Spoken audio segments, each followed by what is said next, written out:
It's early Monday morning, 4 a.m. Telephone family call 70 calling, yelling the young person at the bowling house.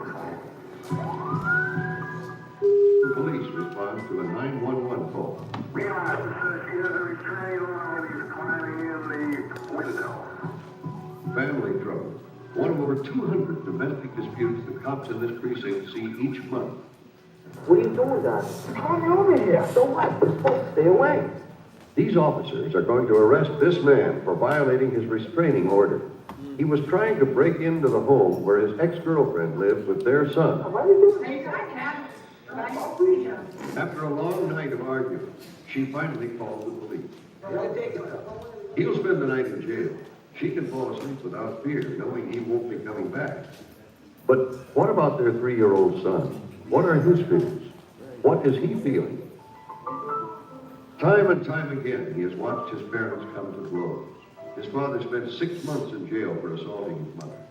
And the police have been called to his home 20 times in the last year. How much more can you take? How does a little boy begin to understand what he's witnessed? And what will happen to him and the millions of children just like him? I love my mommy, my daddy. Children living with domestic violence. I was up, downstairs, up. And what did you hear? I think he was bad. Was bad? Was it bad to you? No, he was bad to you. He said he'll kill my mom first and then he'll kill us. I'm always afraid of him because he was always bad to my mom and he always makes her sick. Like veterans of war, all of these children have witnessed torture and terrorism. But their war zone is not in some far-off country. It's in their own homes. My mother was screaming, she was crying. It was in this home, almost a year ago, that Betsy Pagan's children woke to the terrifying screams of their mother pleading for her life. He was telling me, I hate you. Why did you leave me? I hate you. I was like, please don't kill me. Please don't kill me. That's when the kids heard me. You had been asleep. And what did you hear? Screaming, violence. When I went in, the bed was bloody and the rug had blood on him. He was on top of my mother and he was just stabbing her. What did you do then? Watch all the blood so I come on me.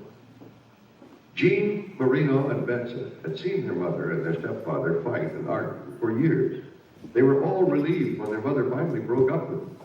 No one thought he would try to kill her. I was covered with blood. I had lost so much blood. And that's when I saw Betsy. She jumped on him from the back and she pulled him up from me and threw him on the floor. I was like saying, oh my God, please don't let her die. And she was already on top of me with her body covered mine. Thank you. It was like, please, she was like, please don't kill my mommy. Please don't do this to my mommy. And when I saw he was ready to come and stab her, I just pushed her out of the way. And that's when he stabbed me right on my chest. You punctured the lung, Timothy. You got a stab wound in the heart. Yeah. Betsy Pagan counted 18 stab wounds on her body. She spent 8 months recuperating at the Casa Verna shelter for battered women. Her ex-boyfriend is in prison for attempted murder. But her children still don't feel safe. The memory of that night haunts them.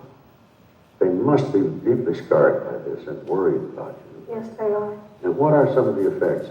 They woke up at night and go in my bed and used to shake me up. Mom, you okay? To see if I was breathing. Sometimes I wake up and I have my kids with their head in my heart, to hear if I was, to see if I was alive or something. If you've seen something terrifying happen to a parent or a loved one, you are going to carry with you a fear that it will happen again. Betsy McAllister Groves is a therapist who runs the Child Witness to Violence Project at Boston City Hospital. Children may become more distractible, more anxious, sometimes more aggressive. We also see behavioral changes in the other direction. The children may become more passive, may look depressed, may look preoccupied, may not play spontaneously anymore. We've seen sleep disturbances in children. Children who witness a terrifying event have trouble sleeping. They may have nightmares, they may wake frequently at night. Experts agree that all of these symptoms are associated with post-traumatic stress syndrome, a psychiatric disorder more commonly used to diagnose soldiers in combat. And just like veterans of war, witnessing domestic violence evokes terror, anxiety, and flashbacks in these children. I know it's a tough thing to think about, but do you think you'll ever be able to forget about it? No. You think you'll always do it? Sometimes when I'm doing nothing, just like laying down or just sitting down watching TV or something like that, it just pops in my mind. I see like his face, and like I see him like stabbing my mother and me jumping on him, pushing him. If I don't call 911, my mother should be dead. If he hadn't called 911, his mother would have died. Those thoughts still terrorize 9-year-old Jean. And the youngest, Lulu, won't even speak about what she witnessed that night. All of the children received counseling at the Battered Women's Shelter. The boys are continuing therapy in school. They say they are healed. The counseling in my school is helping me take it out of my mind. Why would it be bad if it got back to your mind?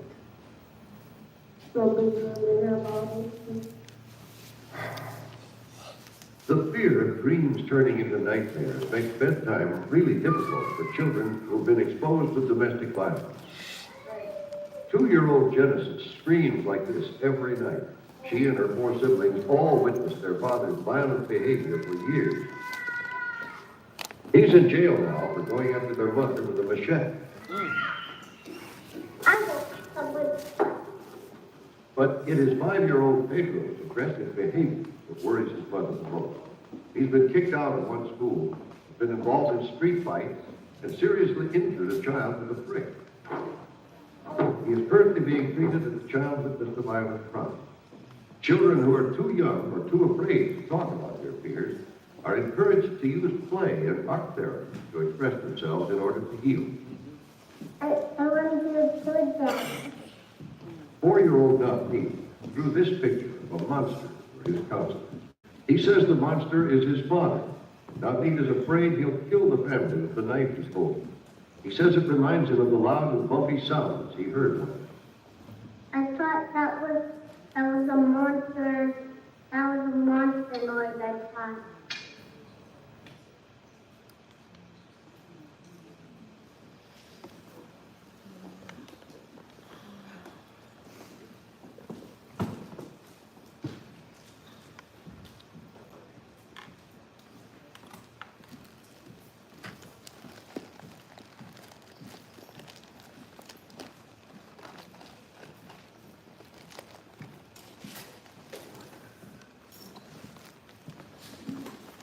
Welcome back, everyone. I just want to take about 15 seconds to take a few breaths because I know that what we just watched was very raw, very real, and triggering for many. So just 15 seconds, just to take a couple of breaths so we can reset and we can talk a little bit.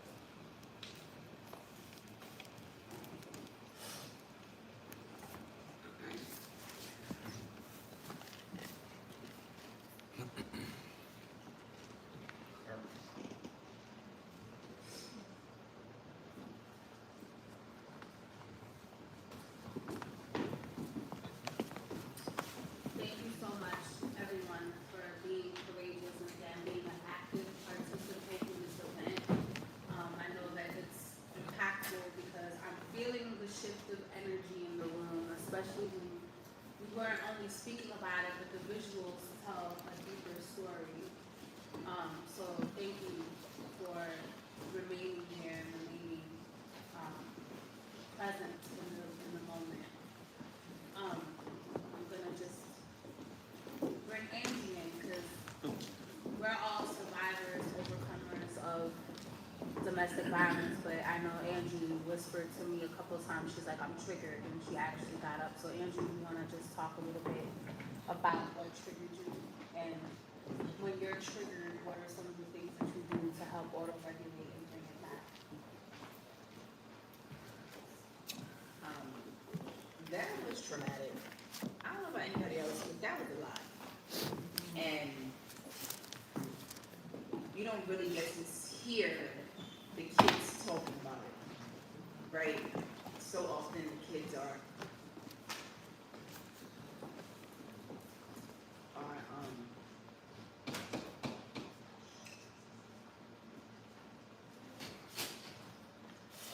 We often think of children just being resilient, so we don't think about the impact that it always has on them, and we forget that they have a voice as well. So the victims often forget that they have a voice, and then unfortunately, the way that the system is, we forget that children also have a voice, and what they see will impact their futures and their behavior and how they will become adults in the world, and what their relationships are going to look like, and what their careers are going to look like, and how Yes. they manage themselves and manage people. It's a cycle. So if we don't give the children a voice, if we don't allow them to speak on what they were able to see and hear and work with them, then unfortunately this is how we slow down our growth and our progress as far as addressing domestic violence. Yeah, I think watching the video for me, and I know Angie was triggered, I was triggered as well, but I think for me, just being numb, because those are the things that I've heard my kids come to me with, right? I've been in a room and my son wakes up from a nightmare and him thinking like I'm still in the same, we're still in the same situation. But I think that it needs to be uplifted more because the children aren't heard. The children aren't seen when domestic violence is brought up. And I think for me personally, having conversations with my kids is so important. And just having that open book with them because it's real. You know, the anger, all those things, like it does trickle down after this as well. You know, like I'm in the process of making sure that my son understands and knows that his anger could be put somewhere else, right? Yes. So now he made a song about his father. It was real raw, like it was raw. And I remember even listening to it and crying and just like, damn, a lot of things he haven't even really talked to me about yet, you know? But he was able to put it out on the song, and that's the best way he knew how to, you know? I think when we get triggered, we try to just remember that we are safe. Now, I know that's what it is for me. Like I'm like, Shamari, you're safe. You good? Like you got out. You got to safety. We do breathing work. You know, just trying to inhale and exhale. I know Angie had to work out and she needed a minute, and sometimes we need that, right? Just to step away and just to realize like we are here, but not also here. I think for us, we're survivors, but we're still healing in this journey. And it's not a limit. It's not a time limit on that. And I need people to understand that this healing journey for us is going to be a journey. But we're here for it. And I think that's the most important part. But, yeah. all right. I can You got it? All right. Get myself together, child. I remember being a kid and Siri.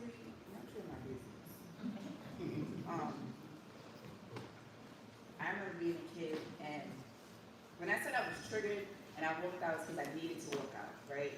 But not just apparently for myself, but for somebody that was out there struggling as well, because it was a trigger for them as well. So when we talk about God and how God works in these mysterious ways, I was triggered and I was told to get up off his seat and walk out that door for a reason. And it's because there was another survivor on that other end of that door dealing with the triggers that she had to deal with as a child that witnessed domestic violence. I remember we was riding down the road, and every woman in my family is a victim of domestic violence. Every single one, generationally, that's just apparently the curse that they done put upon us. And my mom, we was driving down the road, she had this boyfriend. and I was in the back seat, and they were arguing, and bickering, going back and forth. And, you know, I'm Puerto Rican, so right, they call me the Boco now, and that just means you got a big mouth. Always have, always will, it's never gonna change. There's nothing wrong. And, you know, my mom was someone that I always felt I had to protect her. Yeah. And I remember us. Come on, sweet. I can't do it. I remember us riding down this road, and he pulled over the car, and he told my mom, "Get out of the car." And I remember her, for the love of God, she didn't want to get out this car. She kept saying no, and he got out his side of the car. Went to our side. My mom used to have this beautiful, long, blonde hair. She like really resembled Faith Evans, you know, back in the 90s. And she was like, "No, I'm not getting out the car." And he went around and he dragged her, ripped her by her hair, and dragged her out of that car. And he locked me in the car. Ooh. And I remember wanting to fight. Like, all I knew was to protect her, and I had to fight. And I was trying to get out that car, and I couldn't. For the love of me, I was kicking the glass window and everything, trying to get out. He beat my mom like a dog. Beat the living shit out of her. And when she came back into that car, you know, she was bloody and bruised and just a mess, a hot mess. It was crazy. And I remember screaming, like I'm crying, I'm screaming. And she turns around, she looks at me, and she goes, "It's gonna be okay, just calm down. I need you to calm down."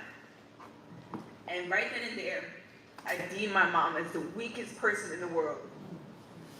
Because for me, she was supposed to be my protector. And I wasn't protected then. And I couldn't protect her. And for years, I remember one time we was at this McDonald's, and that same guy, he walked past the McDonald's, and my mom's face, she turned completely white. My mom's light skin already, but she turned white. And she literally had us hiding underneath a table in McDonald's. And in my head, I deemed my mom as weak, and I said I would never be her. I would never be that person that would allow a man to do what he did to her. And for so long, I deemed my mom as this person that wasn't capable of even raising a child, because you put me in that predicament. I can tell you right now, as a survivor of domestic violence, as a mother, she is the strongest. At that moment right there, she had to pull straight out the crack of her ass, because she didn't have nowhere else to pull it out of. Because that man could have killed us all right then and there. Had I kept going, had I been, more vocal, we don't know what he could have done to us. But she decided that although she was just beaten, she had to take control of a situation, and she had to think fast. And her fast thinking saved our lives.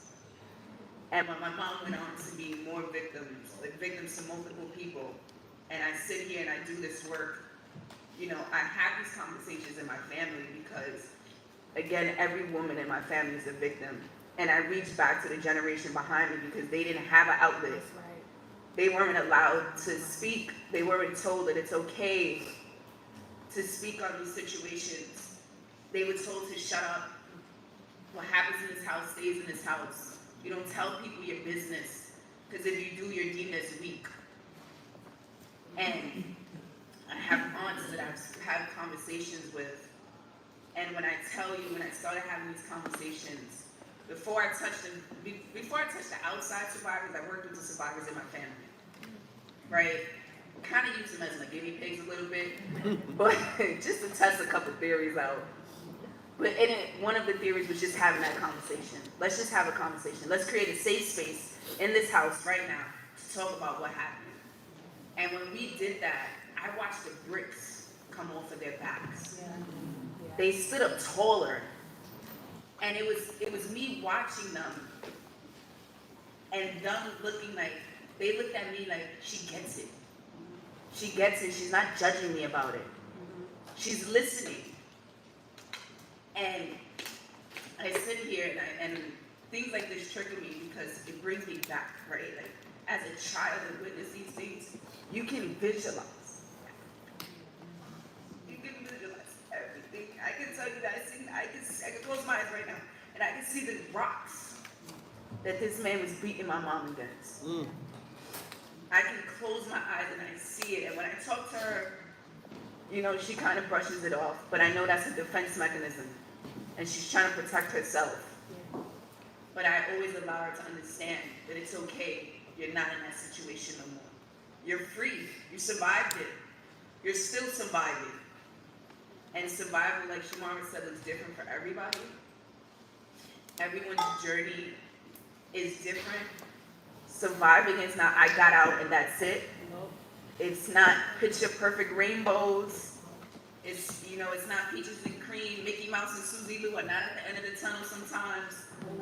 You know, you take your time and you take your moment, but I want people to understand that this is the light at the end of the tunnel. We're here together because we fight for this. And we fight for people to understand that y'all not alone. And I know I probably got a lot of y'all crying in here, and I'm sorry. She do this every time, every time, without fail. But I just want to say thank you, and I'm gonna give you a minute to catch your breath because Did I mess up my makeup? no, you look good. You were careful, Debbie. But I'm gonna give Angie a minute to catch her breath and put her face back together.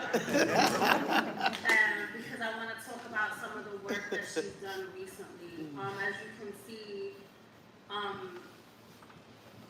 domestic violence really does impact everyone, and impacts the community, it impacts the people involved, the children, and like I said before, it often feels like, it seems like these children don't have a voice at all. And then we normalize it. I think every conversation I've had with someone at some point in time who I'm connected to has told me about how they remember as a child witnessing some kind of form of domestic violence and what that did to them. You know, but as children, you don't realize what's really happening, you don't understand it, no one's talking to you about it. And then as an adult, when you learn a little bit more, you start to put the pieces together. And sometimes, what did that really do to you? Like, are you now the abuser? Right? Like the child on the TV, they said on the show, they were just saying how she's concerned about her 5-year-old who got kicked out of one school already and he's already showing aggressive behavior. How do we manage that? Now you're an adult. How do we manage you? Right? Because a lot of the times, like Angie and Shamara said, and even the thing like throwing people in jail is not the answer. No. That's just not the answer.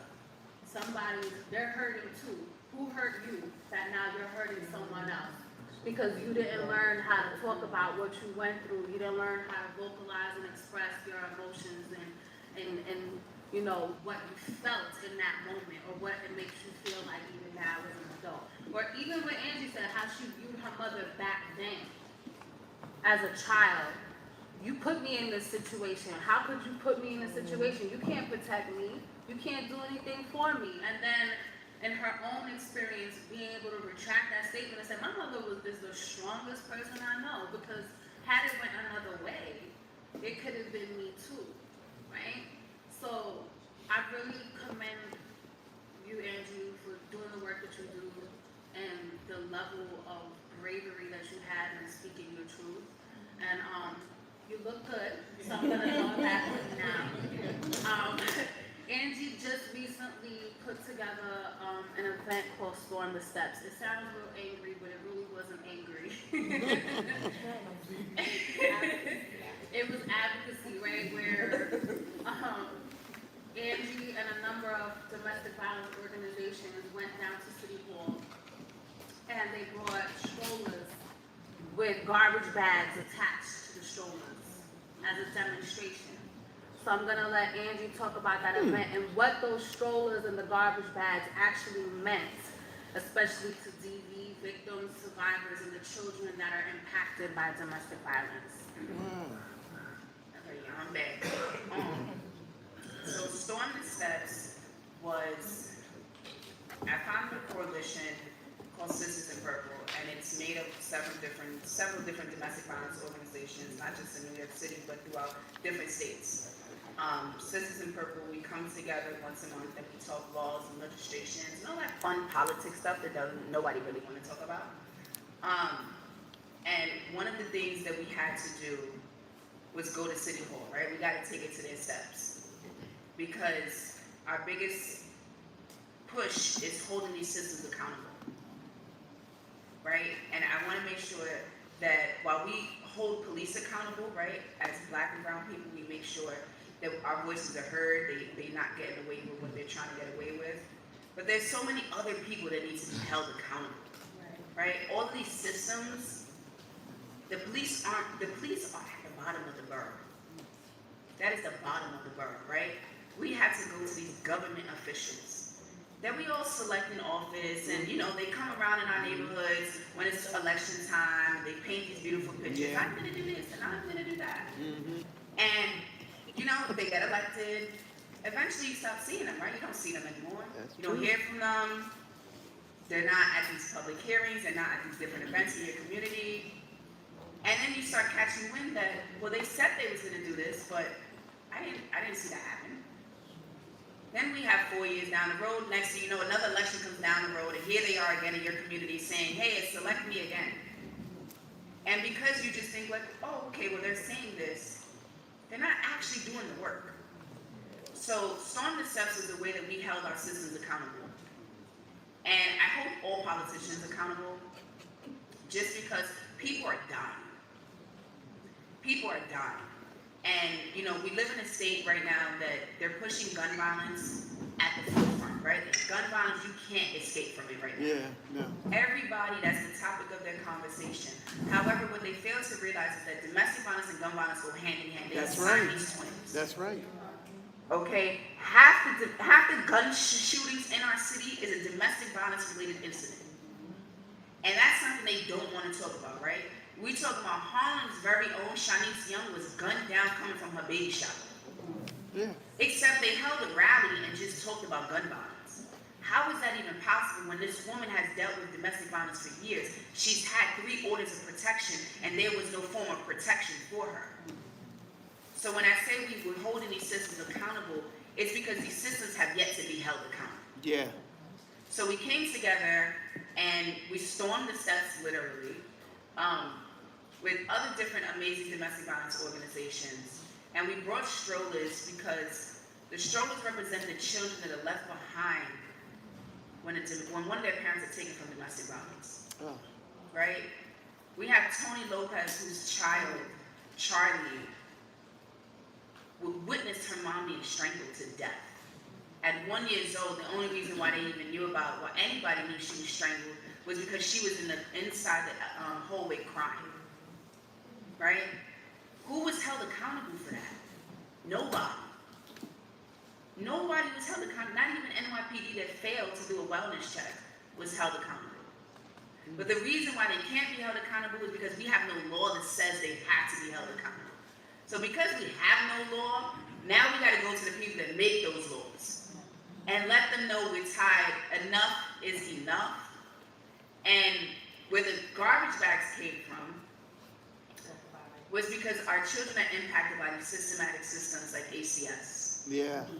And when kids are taken from their homes, they're given garbage bags to throw their belongings in. How inhumane is that? I put my trash in garbage bags and I take it to the curb. You're telling me this child is being ripped from their mom because their mom is a victim of domestic violence. They got to put their stuff in a garbage bag. So we went to City Hall and we had a purpose. And we achieved that purpose. We got the attention that it needed to get. And we set up multiple meetings with different systems that want to hear from us. And even if they don't, they are. Because we're holding you accountable. And that was the whole purpose of Storm the Steps. And I'm really excited to see what we do next year. I really want to bring body bags. I'm just saying. Well, we're gonna save that conversation for another day. I guess. Y'all all invited though. I'll be there, God Thank you, willing. Angie, for sharing that, because that is super important. We don't often think about what happens to the child when they're removed from the home, right? We don't often think about like, okay, well, they're put into foster care, or they may be sent to another family member's house, but we don't know, even if those arrangements is suitable for the child, right? What happens to them when they go to school? How are they performing in school? Are they acting out in school? We already know that the school systems are already challenged with teacher shortages and counselors that are generally equipped to handle a child when they're going through trauma. Can they identify trauma? Do they understand why little Johnny is running around angry and throwing chairs around and want to say he's just bad for the sake of being bad? He's not bad. He's acting out what he sees. He's acting out his hurt. He's acting out his pain. Why are we throwing him out of the classroom and not giving him the support that he needs? Why are we not pulling family members together and having a conversation with them in a space that is not threatening, right? And then also holding ourselves accountable, because if it's my child, I shouldn't be like, well, you need to mind your business because everything is good at home. We have to learn how to create a safe space within our community, within one another, to address these systems so that our children feel safe and our children are able to thrive and succeed as adults. Because it's manageable when they're little, right? They say, oh, when they're little, oh, it's going to get easier when they're bigger. No, it's not. When they become a big, strong man or a big, beautiful woman, what happens to them? What happens to them when they go out in the real world, right? Shamara is part of Voices of Women. Voices of Women is working on police reform, and they often bring in domestic violence survivors as a way to discuss, like, how should the police approach certain situations relating to DV? What is the best approach?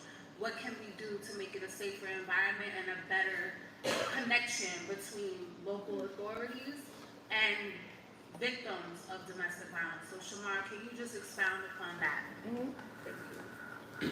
So we started doing a series of listening sessions in each borough, I believe in July.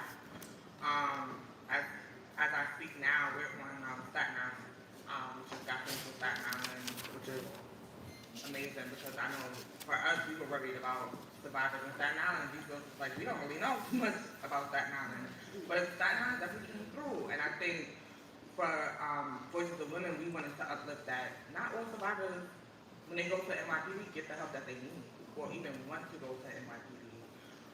So that's the point of us doing these listening sessions in each borough, right? Because every borough is different. Every NYPD deals with domestic violence is different. So that was the point of us doing the listening sessions. But also, we were hearing during the pandemic that, you know, survivors weren't getting their DIRs, right? Or then, so when we go to NYPD, What's a DIR? Oh, yeah, the domestic incident report. Thank you. Okay. So we realized that they wasn't getting their domestic incident report. And then when we would go speak to NYPD wants to know, well, no, they'll say, oh, well, survivors did get their DIRs, and it's like, no, we're hearing straight from their mouth. They're not getting it. So this is the point of doing the listening sessions throughout 5 boroughs. And also holding the NYPD accountable. And that's what we all are about at Voices of Women. We're all survivors. We all have been impacted by multiple systems, not just NYPD. The most important one that we do go after is ACS. When dealing with forced and malicious reporting and when abusive use systems, like I said before, to, you know, traumatize and victimize survivors. But, yeah. Thank you, Shamara. Appreciate you expounding on that. I'm going to pass it over to Athena, who is also going to talk about the work that she does with children and victims. So, you know, I started talking earlier about just the importance of advocacy, the importance of representation in terms of the legislative offices that are, you know, overseeing the services and programs that domestic violence survivors might be seeking, or those in the community. One of the things that we continue to share as an education piece to individuals is knowledge of the federal legislation, the Violence Against Women Act. And I brought a few of the provisions because it's important that we know that they exist so that we can leverage them and also tie back these these policies to how they're being implemented locally in our communities. So the Violence Against Women's Act, each year, definitely during Women's History Month, and as October comes in, Domestic Violence Month is here, you hear folks talk about it a lot. This year, there was a new $40 million authorization for culturally specific services program put into the budget. Why is that significant? We just heard that sometimes it's not really valued by our community that we have approaches that are just law enforcement focused, right? So culturally appropriate and specific programs and initiatives, to have money put in just for that wasn't in the budget before. And we need to know that, and we need to go after that money, okay?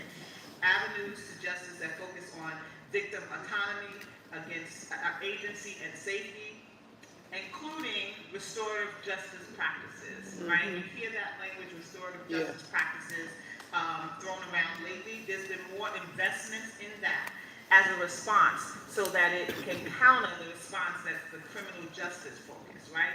So we need to be tapping into restorative justice, programmatic initiatives, and funding.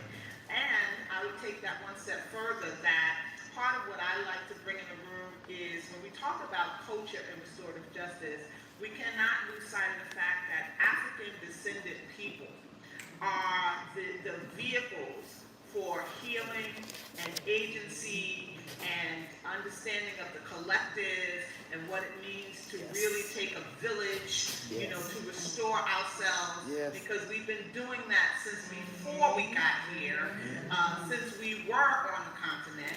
And those practices, whether you came through the transatlantic slave system, whether you were here as a native, right? Those systems are in us. In the same way that we hear us talking about the cycle of trauma and the curses that have been put in us and that perpetuate, we also have the gift in us that perpetuates and that we need to tap into. And that gift is also attached to our faith. Yes. No matter what you call it, if you call it, coming from the Christian faith, the Muslim faith, whatever background you are, that is in us, just equally, if not more. I believe the light is always stronger than the dark in us, and we have to leverage that. And when we talk about restorative justice and healing and funding now going towards that, how do we use our talking stick?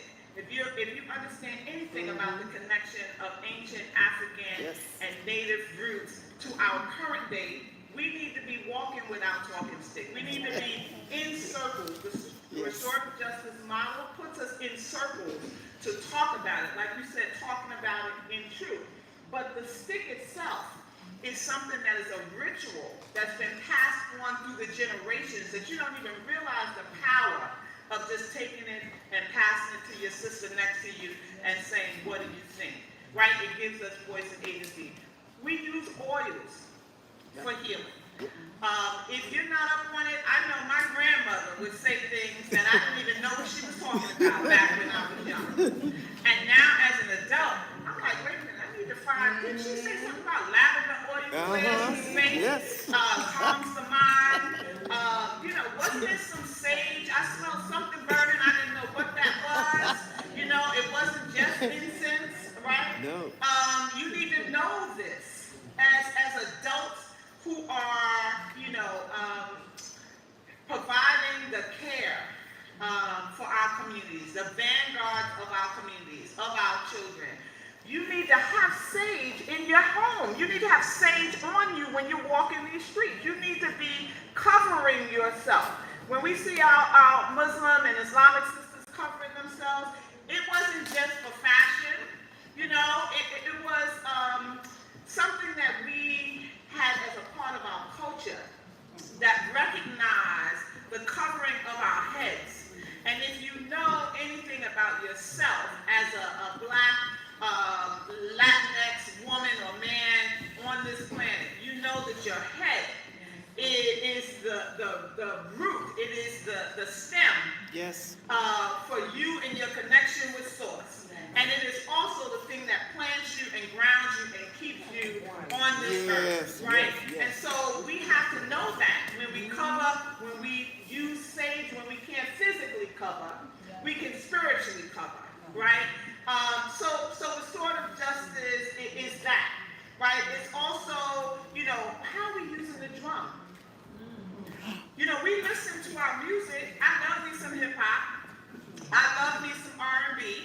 And Afro beats. We doing the latest line dance with Jalima and whatever his name, Jerusalema, right? If y'all not up on it, get up on it, right? But those traditions are the things that kept us. That's right. When we were going through the horrid, we have survived not just domestic violence. We are survivors. We are the ones that were able to make it over, right? I went to Egypt. I won't preach to y'all about that, okay? It's a whole nother level of consciousness that we must have when doing this work.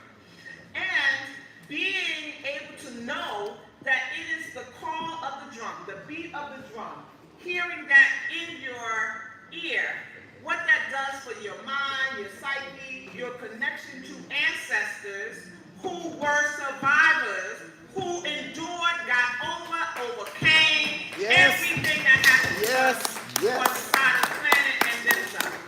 That is what we have to take as the root of the work we're doing. We're not talking about the superficial on this level, on this plane stuff right now. What's happened to us is beyond. I just came from yesterday, Reverend Calvin O. Butts III's funeral here in Harlem. Yeah. I won't go into all of that, that's another conversation, but what I will say is the pandemic, 9/11, Hurricane Sandy, all of the tragedies that we're seeing, the unfoldment of, it's not just about this moment. It's not just about the children that got killed, Shanice Young. It's not about our sister here. Any of it. It's something greater that's going on in the planet, in the world right now, and we are a part of it. So are we going to be on the light of it?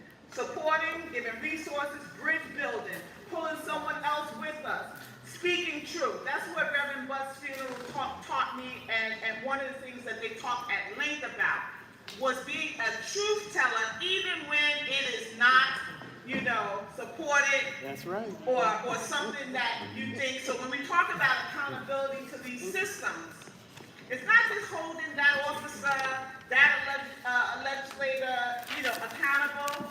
It's holding the village. It's holding our people accountable. It's holding yourself accountable. Yes. Because if you are not aligned to all of these things that I'm talking about, it's time to get on the bandwagon now. It's never too late. And from an intellectual standpoint, they talked about Butts' intellectual prowess that he brought. They talked about his political acumen that he brought to the pulpit. They talked about his faith leadership that he brought to the pulpit, right? And he didn't have to do any of that. He could have just focused on his one goal, which was to get up there and preach his sermons, right? But that every one of us have an opportunity every day we wake up and are blessed to be on this planet. Yes. And we have a responsibility to ourselves and the people we are connected to, our children. And lastly, I just want to say that I have a teenager. We talk about the littlest of children. There's a whole another level when we talk about human trafficking, when we talk about the fact that a lot of our kids don't feel like they have voice to even say, stop, don't do that. Someone in Harlem, it was a while ago, walking by, got beat up, just a young person, just because they said no, right? Those things are happening all around us. So time is limited. I'm gonna close with this part. We have to do things at multiple levels. Mm-hmm. You heard me say we got to do it at the spiritual level. Mm-hmm. We got to do it at the physical level. Mm-hmm. We got to do it at the intellectual level. And we have to use our voice and advocacy. the Violence Against Women Act. I didn't even finish the provisions, but if you look at it online, it's telling you the areas of funding, support, and resources. I only gave you two that we just need to immediately tap into: restorative justice, cultural services, immediately. There's so many more. And we have to propose language. They don't often know what we need. You have to give language, experience, voice, your stories to tell the legislators. They're not just in there trying to get voted in every 4 years, and like you said, they don't come back. Yeah, but you have to be the change. You have to be the one that says, they're gonna come back in 4 years and deal with this, because I'm the one that's gonna call them to the table with my list of 10 action items that I told you I needed you to implement. That's right. You know? So I'll leave it there. Always go in faith. Always know we in this together, because we've been here for years before. All right? Yes. That's it for now. Yes, indeed. Powerhouse. Woo. Yes, indeed. I caught all of them. I caught all of them, so thank you for that. I'm gonna bounce this to Shamara. Shamara, I wanna have you. Before you go on, I just wanted to bring up something that you're talking about with legislation and things like that. I don't know how many of you heard yesterday where the man, the former police officer, was convicted of second-degree murder for his, the killing of his son. Okay, and it took 3 years, and it took the jury 7 hours to deliberate, where the 8-year-old, his body temperature was 76 degrees, when we know it's supposed to be 98 point whatever it is supposed to be. He basically died of hypothermia because he wet his hands, because he was so stressed from the abuse that he and his brother had over the years by the father. And there were several calls made. The mother and the father are not together, but he and his girlfriend basically were charged with the killing of this 8-year-old boy, who was also autistic, by the way. So I think when we talk about legislature and how it affects the children, and oftentimes we're focusing on the child right now, but we also talk about the responsibility of the village and how we are supposed to take care of our children. Now, I don't know if it's because he was an officer that no one paid any attention, but all of the clues were there. The evidence was there, and he was left in his home and basically died in the garage, like trash, that you would store there. And then even when he was dead, the father still slapped him around and said, wake up, are you alive? Okay, so I think some of that legislation, this did happen in the city, and our laws tend to be a little bit different than in the suburbs and some of those others. But it's New York State, and it's still a child. That's right. So when you talk about the laws and so on, I'd like to hear some more about what is happening for children at that stage. I mean, we know DV, it doesn't matter what country you're from. It doesn't matter how rich, how poor, black, white, green, or indifferent. You could be rich, and it still goes on there. We know that. But as it relates to what we can do here, in this room, ourselves making a difference in one child's life, I'd like to hear that, because I really want to hear about the child. Thank you so much for that. The folks and what we can do. Thank I you. appreciate you stepping in, actually, because I was gonna segue to a Q&A. So, with that being said, from the panel would like to take that one, because that was really impactful, and then we can open up the floor to anyone else who has a question for any of the members on the panel. Who wants to jump in? You all are fantastic. Yeah, I was just gonna, more than give, obviously, we're not walking around with the laws, right, No. in front of us. But if you're not already aware of how to find legislation, you should definitely take advantage of the online Legistrar. If you have not been to Legistrar, it's one of the sites, and I'm just pulling it up for us so that you can get a sense of what it is. So this is the city council's website that gives all of the listing of all of the city council meetings, hearings. It gives the topic, the detail. It gives a copy of legislation. You can put into the search engine, if you were to say, for example, domestic violence, it would come up as one of the lists of resources that would tell you what's happening around domestic violence. Similarly, you can do the same at the state level and at the federal level. And you should be plugging into the hearings. For example, in the city council, the General Welfare Committee is one of the bodies that oversees legislation focused on, the health and human services type issues like domestic violence. You have the Department of Health, which has its arm and its, services and legislation. But that's one of the quickest ways to find current legislation that's impacting you locally. That's the truth. I just wanted to answer the question as well. When it comes to domestic violence and the children, I think as a village and the community that we're saying that we are, right? We have to start creating safe spaces for these kids to come to us and talk about this, right? And I'm saying this because I know there's people that, kids come to people and it's like, automatically you want to call ACS. And it's like, that's not the end all to be all. Let's create spaces, let's create things for these children, and that could be anything. Like what we're doing right here, like have conversations where children are involved in these conversations, right? And I'm saying this because it's real, and I think it's the truth, and I think reality for us is that we always have this question about, what can we do? Let's not put ACS one. Two, let's try to help the child, like real help in the whole. And when I say that, I mean if the child doesn't have a coat, let's go get a coat, right? Let's try to get up some funds to get the coat, the baby. I think also that's important. I think that's when the community comes in, right? Our village, that's when we all come in and we start tapping in. That's the only answer I can have. There's no there's no bill that protects our children, and that's real.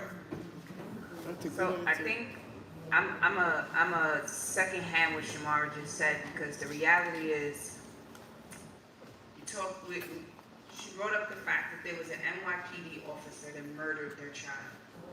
That's one of a million that were murdered by their parents, right? Forget the fact that he's an NYPD officer, he was a father.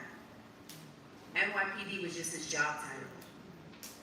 But if we're gonna tackle domestic violence when it comes to NYPD, we have to tackle within the NYPD. Because they are the biggest abusers in that system. They abuse their significant others at amount of rates. More than ever gets reported. They're underreported. But who holds them accountable for that? Right? As we're supposed to be holding, as she said, the community has to step in, right? And we have to hold ourselves accountable because we're not holding them accountable. We're not stepping in. And that's the issue. When we ask what can we do as the people sitting here, when it's time to vote, get out and vote. Get to know these people that are candidates that are in your community, because they're the ones that hold the power. Police hold minimal to no power in our city, in our government. They hold nothing. They uphold a law. If these laws are not created, which 90% of them are not created to protect victims of domestic violence, who do you turn to and say, well, hey, this says you're supposed to do this? There is no this say, because there's nothing that's said.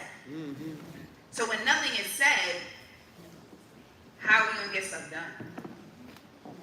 And when we want to talk about what can we do, that's what we can do. Shamara just finished saying, you see a kid in distress, step in and be that kid's safe haven. Step in. You hear your neighbors fighting, you know there's kids in that house, knock on their house door. Maybe, let me take your kid for ice cream. Oh, my kid, let's do a play date. Sometimes you just need to take a kid out of that environment and help them experience different things. If you know there's certain organizations in your community, get that information for that organization. That parent or that household may not use the information, but they know that information is available. And when I started my organization, that was my biggest thing, to make sure that the gap in between services and survivors were there. Survivors don't know how many resources our city even has, and we have a lot. We have a lot of resources, they have a lot of money, there's a lot of funding. And when you start, what our sister Erica Ewing would say, follow that paper trail. Where that money going? Let's start doing that research of where's that money going? Because when we start talking to these government, you just gotta start talking money. That's the only way, that's the only thing our country even knows. And when we have survivors that are being murdered, when family members start knowing, you can start holding this government accountable for your loved one being murdered, and you start putting in lawsuits, how much you think they're gonna be like, hold on, maybe we gotta talk about this? Because we getting sued left and right, and now we gotta kick out millions of dollars to a family because their loved one was murdered, right? We tell survivors to get orders of protection. Order of protection is a piece of paper. That's all.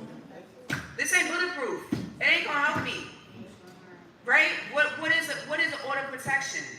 It's a legal documentation that gives police the okay to make an arrest. Order of protection is for police. It protects police to make sure they can legally make that arrest. So when a person decides you're arresting me illegally, I'm gonna sue. You can't sue. But does it do anything for the survivor? No, it keeps a record of the abuse. That's all it's gonna do. Shanice Young had 3. Did it stop her from being gunned down? That woman in Buffalo that was just shot, who went on Facebook, put a video out of her abuser for 8 minutes, he beat the living out of her. She had an order of protection. And when I say hold these government officials accountable, because Bell Reform fucked us all over. Bell Reform, when it came to victims of domestic violence, they did not think about us. We weren't at that table. And excuse my language, because I just realized I might get cussed. But I'm just passionate, y'all. I'm very passionate It's about all this. right. It's all right. Because Bell Reform really did a number on us. And these abusers, these people who are assaulting these women, are getting released the next day and coming back to kill them. Yeah. That woman in Buffalo was murdered because the night before her abuser was in jail. He came back and shot her. So when we have government officials, I ain't telling you y'all would vote for nothing. But what I'm saying is that listen to what they say. Listen to what they talk about. When they have these hearings, go to those hearings. Ask those questions. Because we need to know where their head is at to make the proper adjustment and to understand should you be voting for them in the first place. Don't just be giving your vote out because you don't know who to vote for. Pay attention to it. It's important. It affects not just your life, but the generations behind you.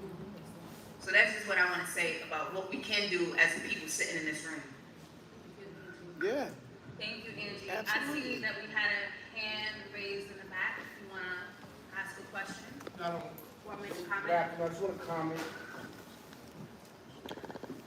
I take it very passionately, because I can tell you what it looks like for a young person to go through domestic violence, because they're that young person that we see being arrested and getting 15 life sentences, right? I've been working in corrections, especially adolescents, for the last 2 or 3 years. Okay. Those are the young people that you see as they continue to go in and out of the system, because no one has addressed it. No one has addressed it at home, meaning that I'm not disagreeing with you and taking them to get ice cream, but you can't do that all the time. You have to sit down with that young person, let that young person know, Mommy, if she put her hands on Daddy, she did wrong. If Daddy put her hands on Mommy, she did wrong. You're removing the person out of that home and not having a conversation. That young person is the only thing that's okay to cover up, right? So you have a whole group of young people right now who's incarcerated because their feelings and their way of violence have never been addressed. Never been addressed. And the fact that we have to start with the fact that we know it's happening and we're walking away from it because Junior doesn't have scars on it. But Junior had to admit something.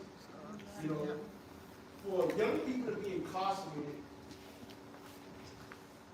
and to put the amount of violence I see put on other young people, and you're incarcerated and you put this violence on somebody else, and you just don't have a care in the world for it, to me, means an awful, awful lot.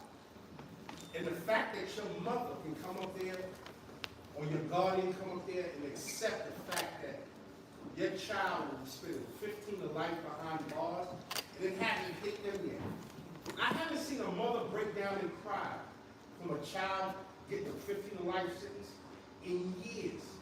That's a problem to me.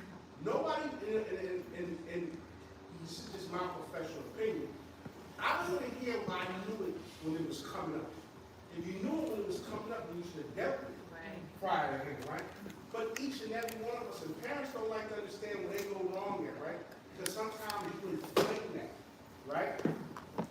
When Johnny comes home, he has that argument, right? How do you think a young person that's seen domestic violence, and you tell them to go back outside and go beat on that kid that just punched you in the face? So you're trying to say it's okay, right? Because remember that old saying, oh, you better not lose that fight, you better win that fight. So you're sending that reverse message to that young person. It's all good when they're growing up to the point where you can't stop it. When you can't stop it, now it wants to be addressed. So it's a lot of things, but I can tell you what it is, for young people to go through this and it not be addressed, because at the end of, when it's time to address it, it's too late. You know, when you're taking out your household for 15 to life, check the news, read the news. You got young people jumping on schools, just taking life random. And they might do these background checks and look at the home. And the cop from the station knew Johnny since he was 6 years old. They've been arresting Johnny. He's been coming in and out. The church knows him, the neighborhood knows him, but no one took that time to grab that kid and sit down and have that conversation and say, this is wrong. We got to stop covering up and understand that these kids need our help consistently. See, we spend a lot of time working on the adults that sometimes they go unmonitored. We don't work on them, and we think everything is okay. I'm going to explain this to you because somewhere down the line, collectively, we have to get together. The incarceration rate has gone up with young people, and I'm not talking about for stealing Milky Way bars. I'm talking about straight from murder. Just look at the last 2 years. And I'm talking about adolescents from 14 all the way up to the day before their 18th birthday. So it's a lot that we have to do, but those are the eyes of kids who've yet to people to have their hands on. It's too late when they're already incarcerated to say, okay, let's address this problem. It's just too late. That is my comment. Thank you. I want to say something to what you just said. As a person that fights in this field, it's never too late to recreate something, right? It's never too late to teach someone to unlearn what they know. I never say that it's too late because I work with abusers. And I've witnessed these things. I've witnessed people having an awakening moment, realizing that what they're doing isn't okay. And it starts from that conversation, right? When I say take a kid out, you take a kid out to create a safe haven for them. And that safe haven allows them to have the conversation with you. So Teen Dating Violence Awareness Month is in February. Just so everybody knows, the color is orange. Okay. Every year I host a space for teens to have these conversations. And you'll be real surprised how much they actually know and how much they want to learn even more. And I go into these high schools and I talk to these kids because I was one of those kids. I was what they call me the bocona. I was the loudmouth one. I was the one they deemed in the school as, oh, she's bad. No one stopped to realize, why am I bad? What's going on in my household that I'm bad for? Not one teacher decided to have that conversation with me, right? Nobody. I had a council member, what's some people? Counselor. She would take you out, you know, every 15 minutes out the classroom and have those conversations, but nobody was really getting the root at the issue. Nobody realized that I watched my mom get beat up, my mom in a bunch of different domestic violence relationships and, you know, family full of alcoholics, and it was just everybody bugging and thugging in my neighborhood, and they normalized this. So she just finished saying, the community also has to be held accountable for this, right? Because our community normalized abuse. Our community normalizes violence. Our community thinks that this is okay, and it's not okay. That's right. But we also ask that when you're talking about like victims of domestic violence that have to mentally figure out what's going on with them, sometimes they can't even address their kid. And as a mom that had to figure out with me first before I got to explain to my daughter what she just witnessed, what she just went through, and step in before that trauma and that generational curse went down to her, I had to get myself together first. And unfortunately for a lot of survivors of domestic violence, they don't get those opportunities before little Johnny out here bugging and thugging. But little Johnny has a community. This community has a whole bunch of grown men. So we need to have these grown men step up and help little Johnny out before little Johnny is on the back of a scooter shooting at his eye. Right? And even when we're talking about being inside the penitentiary system, right? It's a whole bunch of COs in there. Whole bunch of COs that get paid real lovely, real nice. What is that system doing for these kids that are in there, right? Are we having these conversations with these kids that are facing 15 years? You can face 15 years, but are we creating that system inside that system? No. Right? We talk about dismantling that system, right? But what is going to be stepped into place? How do we help these kids that are in there? Because unfortunately, we can't erase history, right? We can't be like, Lil Johnny shot up the club, well, now he's doing 15 years. We can't just be like, all right, well, Lil Johnny got 15 years and that's it. No, Lil Johnny still needs help. That's right. Mentally, he's messed up right now. He has been 15 years in his jail, and now it's survival of the fittest in here. Oh snap, I can't even eat correctly because I gotta watch my food. I gotta make sure who's gonna be behind me. But we also gotta step up in there, in that system, step up inside that system. It's gonna take a long time to dismantle that system. But in the meantime, let's create something that can actually help those people that are inside that system. Yes. So can I answer that? Because no. You have those that will sit down here and have conversations with these young people that are with us. I can't speak for everybody, but I can speak for some of the people that's in this room that do their job every day. And it wasn't the fact that we do that every day to go inside a place that in your mind can totally tear you up and do that for 23 plus years, it's a lot. A lot of us go in there and we have these conversations. When I mean it's too late, I mean too late when you actually have to sacrifice a 16-year-old to 15 of life for you to turn around and say, let's have this conversation. That's what I mean. I'm not saying we can't have that conversation. There's a lot of us in this room that sit down every day by themselves and have those conversations. I agree that we're talking about preventative measures at this case, right? Because you're talking about by the time they're already in there, it's really difficult at that point and at that level, at that magnitude and quantity to start making such a major impact. And we need to start thinking about preventative measures. I completely agree. And that's another conversation. And I'm going to write that down because that's another panel. Tag us in. Don't be afraid to call us in. I'll go to a jail system and we'll have these conversations. I ain't got no problem talking to Lil Johnny. I saw this gentleman over here, Deacon. You had a question. Not so much of a question, but I'm listening. Everyone's got good ideas, and no one's wrong about the solution to that question. You know, and I think what we're having here is too event-oriented. You see, what we have here is we have events where we talk about this, but we're not consistent.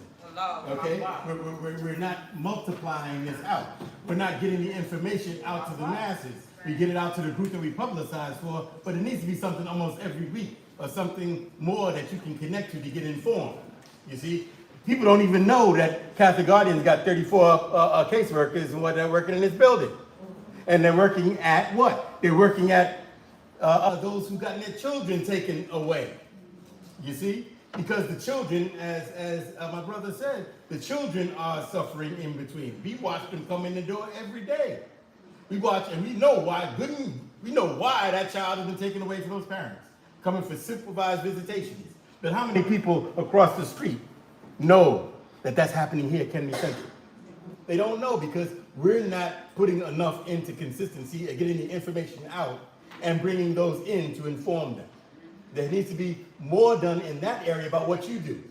There needs to be more in the area about what happens in the judicial system with our youth. Our money and our politicians and everything else are event-oriented because that's how they get reelected. but they're not solution-oriented unless we, the people, hold them accountable, and we can no longer stop depending on the government to solve it. Stop depending on your politicians to solve it. You said it. The community has to do it. But our community has been bereft of institutions who address it. That's where our problem is. Our problem is we don't have community institutions anymore run by the community, by the church. You talked about Butts. I was there for those 5 hours yesterday. Why was he successful? Because he took it from the inside of the church, outside the church. He made an institution out of it. That's why it's still there. That's why it's popular. But how many of our institutions are gone? Have given up their dollars, have given up their power and their strength, for a check from an RFP. You see, the government can't mentor us. That's what I gotta say. I really appreciate that. It is an active and collective, consistent work that needs to be done within our community in order to make sure that this work is effective and impactful. Thank you for sharing that. Write that down. Okay, I only have, unfortunately, due to time, I only have one question, and I saw this young lady with her hand up for a while. So, you have a question? So, as has been discussed, ACS does more harm than good, and are the first to call. Speak louder, please. So, as has been discussed, ACS does more harm than good, and they're the first to be called in schools and systems in which children are placed, even in community services such as this, and places where, especially where I work at, we are told to look at children and say, okay, if I see a sign of this, I have to put ACS and be a mandated reporter. So how can we as advocates hold ACS accountable, as well as dismantle ACS to be the first people to call? There's been times where I know even Black guidance counselors are the first to say, let me call ACS, instead of understanding and taking that community initiative and that village initiative. So how can we work to do that? Say that because she loves that conversation. But I want to say this. When we talk about the community, right, and as different organizations, get familiar with what these organizations offer, right? And as far as domestic violence, we have to create a holistic way around, because ACS isn't the option. It's never going to be an option, not for me specifically, damn sure not for her. But I had this situation not too long ago in Far Rockaway, and the school called. And the school had a situation where a young man dragged his girlfriend through the school by her hair. And one thing I can applaud the school is that the school didn't call ACS. They reached out to a community-based organization that offers the services that they are looking for because they wanted to address the actual root of the issue. Taking him from his mom or having even that pressure of ACS coming to a home wasn't the answer for them. So when we have different school systems and being with principals, talking to your superintendents and having them understand, yes, you're mandated reporting, but there's certain situations that you could dissect yourself. And you can figure out yourself because there's organizations that actually offer the specific help that individual child needs. So for several weeks, I sat with this kid and we spoke about domestic violence, we spoke about teen-dating violence, we talked about what's happening in his home. We got down to the root of who was actually the victim. And when you start having these conversations, you allow them to open up and allow the school to realize that the principal, for the first day, she looked at me and she said, I sat with this kid for 4 hours straight. She was completely in shock. She couldn't even believe that this kid sat down in that room for 4 hours after school because he doesn't even want to sit in class for 20 minutes. But it was clearly something that he wanted to know and wanted to learn and wanted to learn how to navigate. And he was happy with the fact that ACS wasn't called. So it's getting with these principals, getting with these superintendents, and getting with the DOE to understand there's other holistic ways to go about it. And ACS ain't the option. Wait. I work for ACS. I gotta say something, please. I'm for the social worker for 30 years. I attend a lot of conferences weekly. I'm at the end of the rainbow when kids go home to their families. I work with a unit called Intensive Preventive Aftercare Services. And we have good social workers and good programs that do discuss domestic violence is brought to the table, especially teen violence. So, and no longer, back in the day, when kids were being in domestic violence situations, and the immediate answer was take them home. We're not doing that that way anymore. We're trying to reunify the family. We're trying to bring community-based organizations to the family. I refer families myself.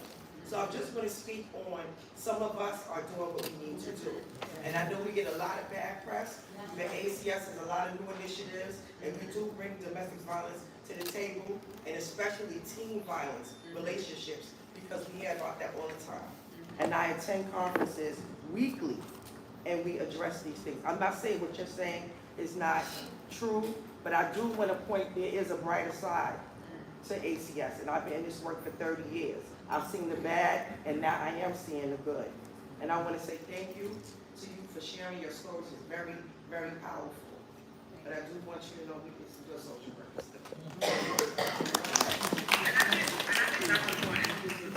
Like, we're not here to try to bash. No, I just think yeah, and not only that, I work with Voices of Women. We've done a lot of work with ACS. I've also sat on the Parent Advisory Council board. I just got over that. And where a lot of them initiatives, we work to change, right? Like the unification. And I was the one that had to bring up domestic violence when I sat at that table because it wasn't brought up. And forced illicit reporting wasn't brought up. So that was something that I had to bring up because it wasn't brought up. Unless a survivor is there and it's just like, oh, okay, well, let's talk about domestic violence, or let's talk about forced illicit reporting. I'm not here to bash ACS, but I can speak for it because I dealt with ACS in my own experience, right? I'm also a child that got taken away from my mom, right? So now this is a different lens because now I got removed from my mom, and now when I did get my ACS case and I got on my own as an adult, and domestic violence was in that perimeter, automatically ACS wanted to take away from my kids. They wanted to remove my kids because domestic violence was in that home. That's an issue for me, and that's still going on to this day. You know what I'm saying? So that's why I'm saying, like, we gotta have one conversation with ACS so they understand, like, certain survivors don't want to go to ACS because they feel like they don't get help. Yeah. They get re-victimized, re-traumatized. So I think just hearing that part, you know what I'm saying, just to hear that part out, because some of us don't want to go to ACS. Like me, I have issues with them with ACS. But I also know that I'm doing this for other survivors. Like a survivor yesterday, I just spoke to her. She has issues with ACS. It's like, damn, who do we call? Who can we call? Because ACS feel like they're the all to be all, and it's not. I think we just gotta start thinking about the lens from a survivor's lens too, because it's important. I'm not trying to bash ACS. I'm really not. I think that this is a deeper conversation that needs to happen. Yeah. My hopes tells me that I have one more question in the back. I'm sorry, y'all. We're going to be here for a little bit. If you guys want to come after and ask any questions to the panel, but I have one last person in the back who has her hand raised, and then we're going to wrap it up. So I'm also a school social worker, and I work closely with ACS, so I'm glad the system is on ACS. I also work with incarcerated youth and the other community school counselors. We don't know what's going on with TV, right? Like I know just because I'm in the community, I build partnerships. So what's next step? How can we get you into the schools with the leadership team, with these partnering agencies so we can do the work? Because I've never heard of these organizations, and so I know if I'm embedded in the community and I haven't heard, I know my colleagues are clueless. And I would like to do. I also work with Rise Magazine. I don't know if you heard about that. Well, I work with Rise Magazine, and we're all parents that are attached by the system, where they help us to know our rights. So when ACS comes out to my door, technically I don't really have to work. I didn't know that. So I think people can also find out about that organization as well. But I think we're all As far as getting domestic violence into schools, right? Make it a subject. Make it a conversation.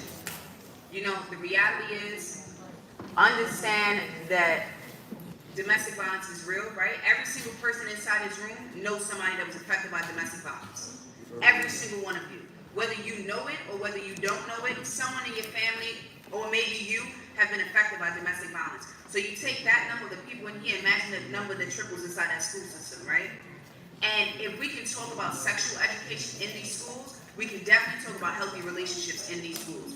And bring it up to your principal, because I know many principals want to have these conversations, but if they don't know where to reach out to, do the work as a social worker. I'm sure you have a lot of people in your community. Reach out. Hey, do y'all know anything about domestic violence? Y'all know an organization? I mean, you got 3 sitting right in front of you now. So now we're gonna lock in and we're gonna get in that school. But just understand that there's a website, there's websites online. You can literally type in domestic violence, multiple websites will pop up. But just bring it to your school. That's it. Just be like, hey, I think October, that's what everybody's favorite month to talk about domestic violence. February is teen dating violence, so that should be where schools start locking in to get these young adults to know what teen dating violence is. And then speak about it every month, right? Domestic violence, while it's cute to have October be our month and everybody wears this beautiful purple color, that's amazing. However, what I did appreciate about this event is that it happened in November. Because every month for us is domestic violence awareness. We don't just lock in just in October. October is our busiest month, but we don't lock in just here.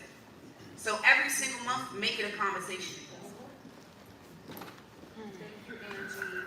And we have time for one more. We're wrapping it up. We're concluding. Okay, and that's our time. Can I Sorry, ask because what- I don't pay the bills here, so I'm sure. Can I? This young man right here. I don't pay the bills here. So we're wrapping. We have a question. Take the young man. Take the young man. Take the young Please, man. please. Young man, you have a question or a comment? Yeah, he does. Sure, come on. I Wait. used to start the conversation. I used to smoke weed heavily to get out like my depression because of past traumas I went through with my mom, and she kind of sold my. I'm a little nervous. I'm sorry. It's okay. She kind of sold my father and me, so that would lead to her coming home drunk and kind of emotionally abusing me, yelling at me constantly every day. So that would lead to me smoking weed. And back to what he was saying.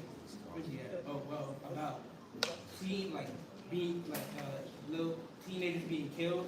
I think the root is drill music.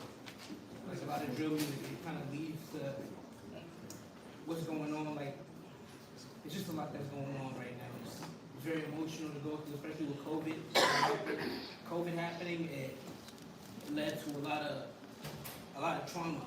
A lot of trauma, and I've been hospitalized 8 times because of it, due to my mom just Using him. yes. It's kind of hard for me to speak about this because I never spoke up about this, So This is safe space. This is safe space. Thank you. We appreciate your courage and your bravery, and there's resources in this room. Yeah. So I encourage you to keep talking, and I encourage you to explore the resources that are here for you, because it doesn't end here. Yeah. Okay? Make sure you take it home with you, and make sure to connect with any one of these women on the panel who know additional resources that you can touch, or even the gentlemen in here. You have a lot of good Black role models in this room that are men.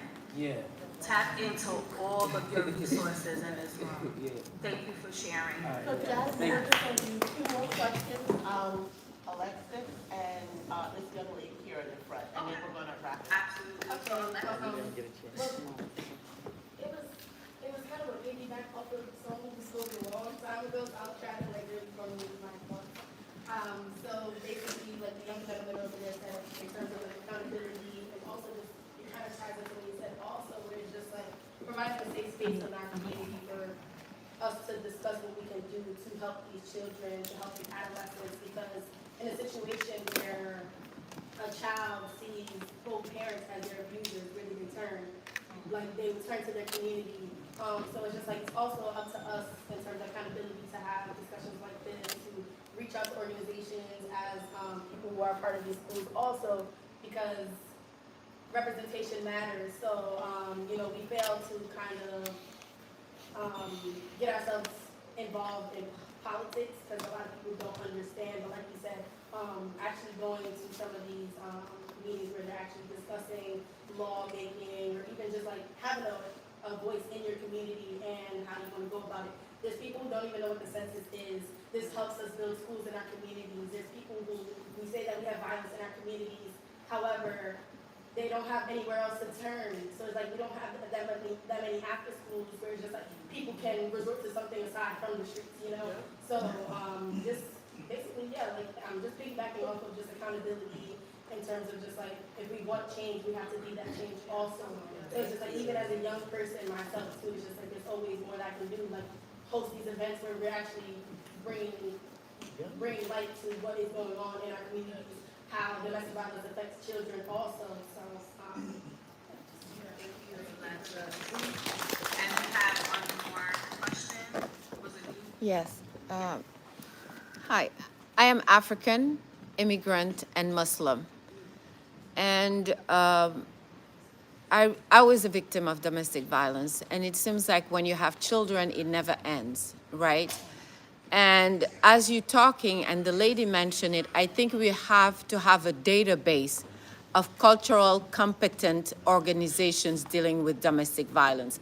Because oftentimes the advertisement that you hear is, this organization will help you. I felt that nobody cared. The first lawyer I spoke to told me to go to a shelter.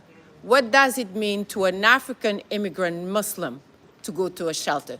If she had cultural competency, she would understand first that as an African immigrant, it's not easy to find housing. So making the decision to leave my apartment with a child, not knowing when you're gonna find housing again is difficult. Second, as a Muslim woman, can I live in a shelter and how would I live there? So I feel like we have these issues a lot in our communities and we shouldn't wait, as he said, for the government or from outsiders because the problem is big in our community. We shouldn't have a forum every year, but every week, as he said. But the other aspect also, I think you spoke about it, when you have to talk to the police to get certain type of help. And we know the impact of mass incarceration in our communities. So we don't want to call the police. And you said that because even if he goes to jail, he's going to come out and find another victim. So that's not a solution. So how can we help the abuser so he understands that what he's doing is not right and he needs help so he can change? But again, we spoke about domestic violence in general. What would you tell to a Black or brown woman who is right now in a domestic violence situation, and what does she need to get out of there?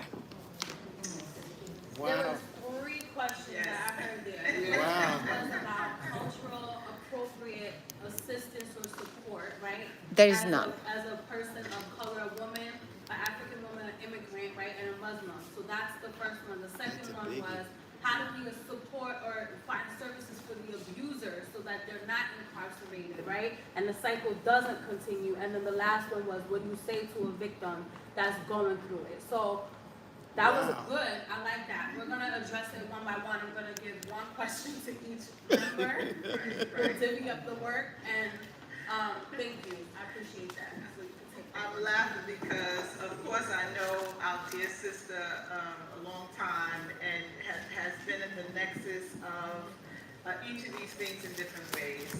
For the cultural appropriate, avenues, you know that the work that we do is long, meaning it takes years sometimes to get one thing accomplished. But being in community with African immigrant providers, one, we need more of them funded, right? Our office, the President's office, had an African immigrant task force which looked holistically at many different issues. When it comes time for organizations to be funded, they are often not in the pipeline, having put themselves for different reasons in the vehicles for funding. I was talking to Angie a little bit ago about that, saying if the city's funding mechanism is for nonprofit organizations to apply for grants, which is how the city funds people, right? then we need more education to ensure that the groups who are legitimately, legally able to receive funding have the capacity to and the knowledge to apply. Yeah. Every year, I've been in this position 9 years, and I look at who has applied. After we send out the blast, let people know government funding is available, we get 2 organizations, the same 2, that apply, knowing the work of the institutions like those that you work with, that we need to get in the pipeline. That's one. In addition, when we talk about the faith piece, which I brought into the room, not everybody talks about this from a faith lens, right? It's not just Christian, it's Muslim, it's other parts of our communities. You know, I have no problem going into a mosque and doing the same kinds of conversations that we're having here in those settings. I've done it before and happy to do it again, and so I'm sure my colleagues. So we have to do more of that. And then for victims, the one thing I want to say is a safety plan. We know we use that language a lot, but what does that entail, right? And we need to be clear on, you know, what are the alternative contacts? Where is the place that someone can go if they're in danger, right? The shelter system, I told you, not everybody will be able to pick up the phone and call NYPD or call Department of Homeless Services. I just happen to be one of those people who can. We need more ambassadors in our community that have those numbers on speed dial to facilitate shelter and housing and resources for people. And lastly, dealing with the root causes. All of what you said is connected. We have racial justice items on the ballot right now. Yes. That deal with equity issues for Black people. Whether you're African American, Caribbean, Haitian, are we aware of that? Are we going to vote this election in just a few days? That's right. About racial justice on the ballot? It is on the You ballot. can't come to us later and say, why are we addressing all these things, when the vehicle for helping to address that, you're not voting for or coming out to make sure it's dealt with. The oppression and the systemic issues, it's about education. We know that one of the surest ways out of the conditions we face as Black people here is education. That and economics, right? So either you gotta be on the economic side helping to facilitate, or you gotta be on the education side. Yes. Which one are you in? Education. I am a first generation college graduate. I'm a first generation person in my family to get a master's degree. I told you where I started, at the bottom. But I know for sure that it changed the trajectory of my life, having somebody see my potential. Yes. We gotta see each other's potential and help them through these mechanisms. Absolutely. Lastly, on the funding, economic side, it's just so much, I apologize, but it's so much to unpack. We live in a capitalist society. We live in a society that wasn't built for us. That's right. Economically, everything we do should be talking about uplifting ourselves economically. Because you can't change any of the systems we in a capitalist society if you're not doing it from what they understand, which is the dollar. So we gotta deal with law. We don't have a choice. And nobody's telling us that we get to choose which one comes first, second, third. We got to deal with it simultaneously. Yes. We always have, and we always will. So I may not answer everything that you have, because it's just life, and what we all are dealing with is complex. But I hope that a little bit of what I said could help just in that next step as we do what we do to support folks like you. I'm just gonna pass it to Angie. Angie, I just want you to cover the last 2 questions, which was, what are we doing to help the abuser? Or how can we help the abuser? And then lastly, what do you say to someone who's in that situation as a victim right now? And then I'm gonna pass it over to our host. The first question, how do we help an abuser? We talk about it, we address it, we hold them accountable. How do you do that? When I first started this, I told you guys I used my family as guinea pigs. I also started with the abusers in my family. and having that conversation with my cousin who likes to beat the shit out of his girlfriend. I said, shh. So, when having that conversation with my cousin, I remember I did a clothes drive for victims of domestic violence, and I had this big donation of these beautiful dresses for these little girls. And my niece, she wanted one. So in my family, my cousin's daughter is my niece. She wanted this dress, and she kept saying, Didi, I want this dress, I want this dress. And I said, okay, you can have it, I have so many. And he stopped his daughter and he said, no, you can't have that dress. That's for the children that moms are victims of domestic violence. Right then and there, I chose education to lead me in this conversation that I'm about to have with him. And I looked at him and I said, what makes you think that she is not one of those children that his mom is a victim of domestic violence? And I tell you, his soul left his body and I watched it. And he looked at me and was like, are you telling me that I'm an abuser of domestic violence? I'm an abuser? And I was like, that's exactly what I'm telling you. And I'm also telling you, what makes you think that it's okay? You know why? Because, where that man go? 15 years ago, ain't nobody telling him it wasn't okay. When he was catching temper tantrums and cussing all these adults out, nobody told him it was okay. So they allowed this young boy to continue with life, and now he decided that abuse was his outlet. Yep. Because when you have children in a household with domestic violence, if it is not addressed, you have options for two things only, and that's that child is going to either be an abuser or they're going to become a victim. One of the two. There's no in between that. So when you have an abuser, address that conversation. That means the men inside this room, you know somebody. Oh, yeah. It may be your cousin. It may be your brother. It may have been your daddy. Have that conversation. Allow them to know that it's never going to be okay. And it's not okay. Now, as far as what I would say to us, first, I want to also address immigrants in our city, in our country. Bare minimum of help when it comes to domestic violence. I keep it a stack of people. I'm not fronting for nobody because the reality is there's no help. You can go into a shelter system. That's your stop zone. And if you cannot afford housing, you're out of luck because you don't qualify for these vouchers. No. Right? And why don't you qualify? What council member fought for you to qualify for it? Who? We do say you can't rely on the government for many things. These are the things that you have to rely on for. And these are the things you have to make sure is the issue that you bring up. When you're in these sections where, you know, they come out every 4 years and they want to talk about what they want to do, bring that up as a subject. Because immigrants in our city have no options when it comes to domestic violence. Unfortunately, we spoke about VAWA earlier. VAWA left victims that are immigrants out of it. Although there were countless of organizations that fought for immigrants to be a part of VAWA and have the protection and make sure that they have the outlets, it was left off. And that was a very big issue for advocates like myself for domestic violence. While you have all these amazing things, we still have the issues. We still have the issues that needs to be addressed. And immigration is one of the issues that needs to be addressed. Because there's different parts in our city that host immigrants, and the amount of abuse that's happening for them. But how do you tell the immigrant to leave that situation when their abuser is the financial aspect of their life? They have nowhere else to go. They can go to a shelter, but the shelter is their stop sign. That's it.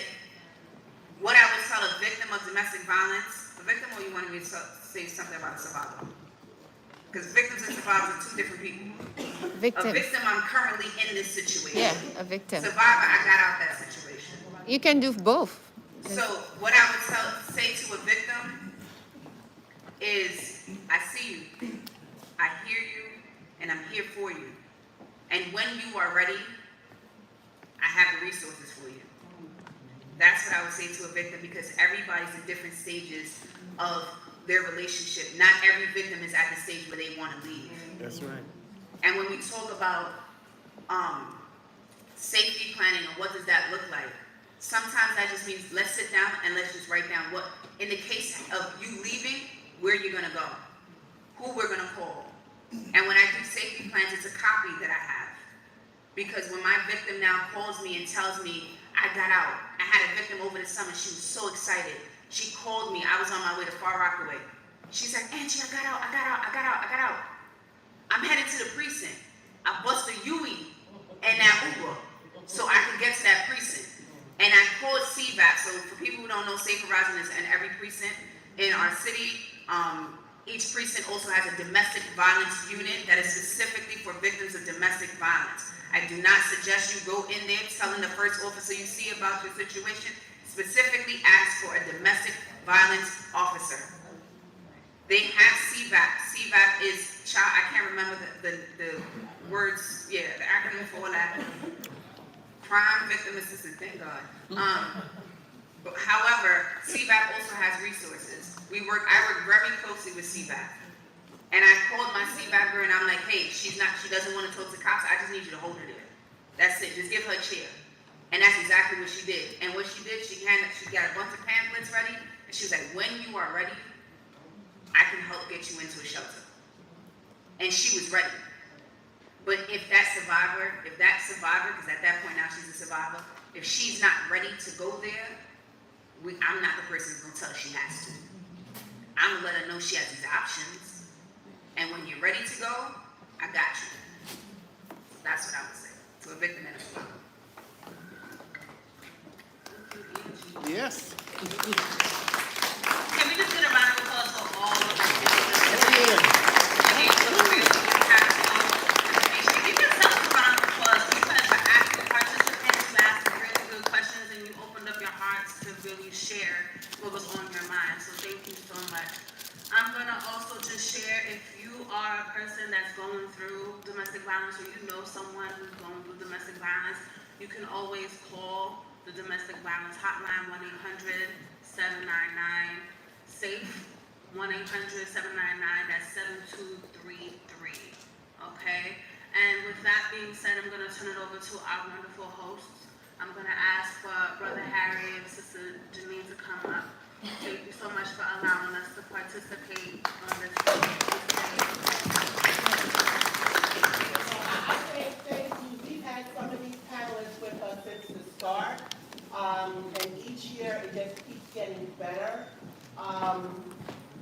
And today, you know what today is? It's a call to action. It's a call to action for you to reach out to your school. It's a call to action for you to reach out to your faith-based organization. It's a call to action for you to reach out to your counselor, your church, everybody. Because this isn't about just October, which they deem domestic violence month. Preach. It's 12 months a year, 365 days. That's right. Every day this happens. It's not just, you just see, you only hear about it in October. That's because when it's highlighted. Right. But this happens every day in every walk of life. So this is your call to action to bring this to the forefront of your schools, your organizations you are a member of, whoever. This isn't just, as they said, this isn't just a one-time thing. This is our 6th year doing this. And even from today, we already talked about, okay, we got to do something for October of next year. That's right. Because this has to be an ongoing conversation. And that's what we're here for. We're here for you to bring to us what we need to do. And that's what it's about. So I want to thank everybody for being here today with us, our panelists. I appreciate you. Excellent. Excellent. I gotta follow that up. Just to reiterate what Janice just said, this is an everyday effort for each one of us. On behalf of the Republic of John God in particular, but on behalf of all the men in this room, fathers, people who have seen different things, who have stepped up and said, I need to be a part of my community. This young man right here, who is a part of our young men who we have reached out to and have been a part of his life for the past, 4 years now. So it's very important for us, and I felt it was very important that we needed to show our support and also understand the role that we play in stopping these types of issues. If it doesn't happen from us in the community, every great thing starts at the bottom, right? It doesn't start from the top. It starts from grassroots organizations like like Women's Top 5, but also like brothers of Omega are here to continue this program with the Douglas and Glenn women, as well as any community organization, to offer our support, our manpower, our thoughts, our action. It's always about thoughts and prayers, right, when something happens. Thoughts and prayer don't save anyone from anything. Unfortunately, it's action. So again, I'd like to thank our panelists for coming out, sharing their stories, sharing their experiences, being vulnerable in a space where being vulnerable is something that is looked at and appreciated. Thank you again.